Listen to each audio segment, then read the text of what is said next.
kita akan masuk ke yang kedua, yaitu maudhu' ilmul kalam. Maudhu' ilmil kalam.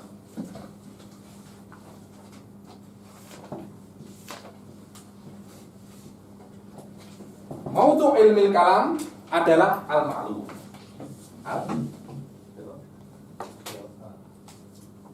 Maklum min haitsu isbatil aqaid ad-diniyah. Inilah sebenarnya yang dibahas di dalam ilmu kalam itu apa?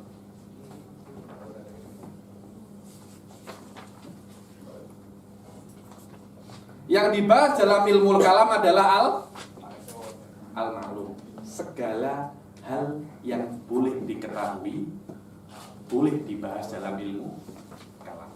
Apapun itu, nak ekonomik, nak fisik, apapun. Karena itu kadang-kadang di ilmu kalam ini banyak sekali tentang matematik. Kalau sudah pasal itu pernah sudah tentang matematik. Terus kadang itu ada tentang apa? Ilmu tentang planet, namanya apa?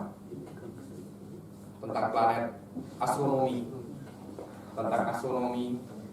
Kadang tentang perobatan, kadang tentang kedokteran. Kenapa? Kenapa seperti itu?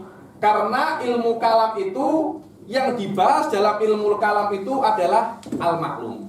Segala hal yang boleh diketahui. Maknanya kita boleh menggunakan ilmu apapun untuk membuktikan akidah kita. Untuk membuktikan akidah kita. Kita boleh menggunakan ilmu matematik untuk membuktikan akidah kita.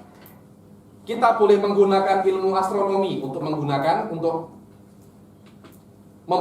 kebenaran akidah kita. Ilmu apapun di dalam ilmu kalam boleh, di dalam ilmu yang ada di dunia ini boleh kita gunakan untuk isbat. Karena itu kita tidak boleh komplain kalau ada ilmu kalam, kalau ada mutakalim, ini basicnya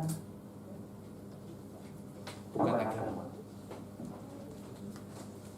tapi basicnya ekonomi, basicnya bisnis. Syekh Said di awal marhalatihi dulu ambil degree engineering. Saya ketika bertemu dengan Syekh Said, dari 10 murid mungkin yang agama itu hanya 4. Yang satunya perobatan, satunya bisnis, satunya IT, macam-macam, segala jenis orang ada. Karena kenapa? Karena maudhu' ilmil kalam adalah maklum. Anda boleh gunakan IT Anda untuk membuktikan adanya Allah. Anda boleh gunakan engineering Anda untuk membuktikan adanya Allah. Karena itu kita tak boleh komplain kalau ada mutakalim basicnya bukan agama. Karena maudhu' ilmil kalam al-maklum. Kalau kita melihat kitab-kitab ilmu kalam yang klasik, udah berapa? Berapa menit lagi? 10 menit. Saya akan akhiri. Zaman dahulu, kitab-kitab ilmu kalam klasik pasti dimulai dengan bab yang namanya al-umurul ammah. Al-umurul ammah itu yang paling penting. Itu yang paling penting. Dulu saya pernah ditugaskan oleh Syekh Said untuk mentahqiq kitab Syarhul Maqasid. Yang paling penat adalah yang awal-awal, membahas tentang perobatan, membahas tentang tanah, membahas tentang tulang manusia, membahas tentang tubuh-tubuhan, membahas tentang astronomi. Kita tak pernah belajar itu. Kita belajarnya alif bata. Disuruh bahas tentang hal-hal semacam itu. Di situ kita boleh mengetahui bagaimana powernya ulama-ulama kita.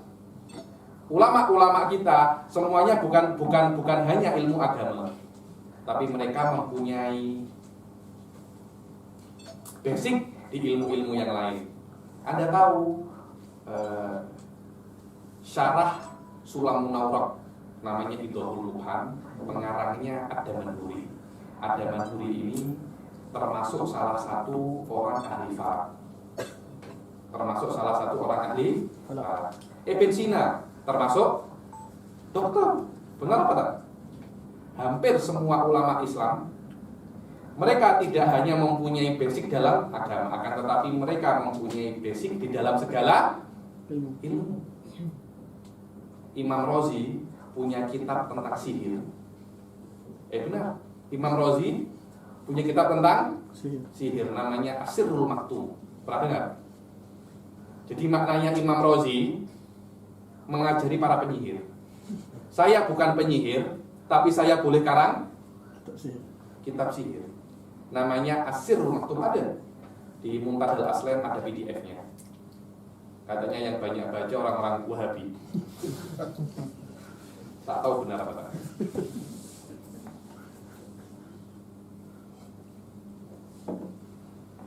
Banyak sekali. Lihat, Imam Ghazali bukan falasifah, tapi punya kitab namanya Qawaidul Falasifah. Ada apa? Maqasidul Falasifah.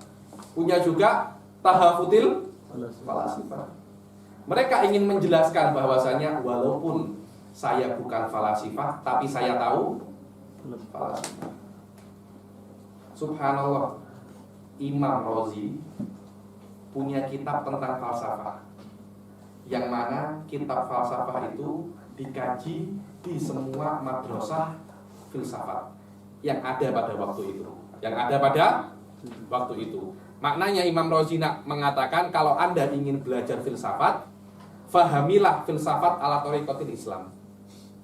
Itu menunjukkan kuatnya agama Islam. Tak macam sekarang, kalau Anda ingin paham Islam, fahamilah atas asas liberalisme, fahamilah atas asas pluralisme, menunjukkan lemahnya Islam. Sampai datang seseorang ketika itu namanya Nasiruddin At-Tusi.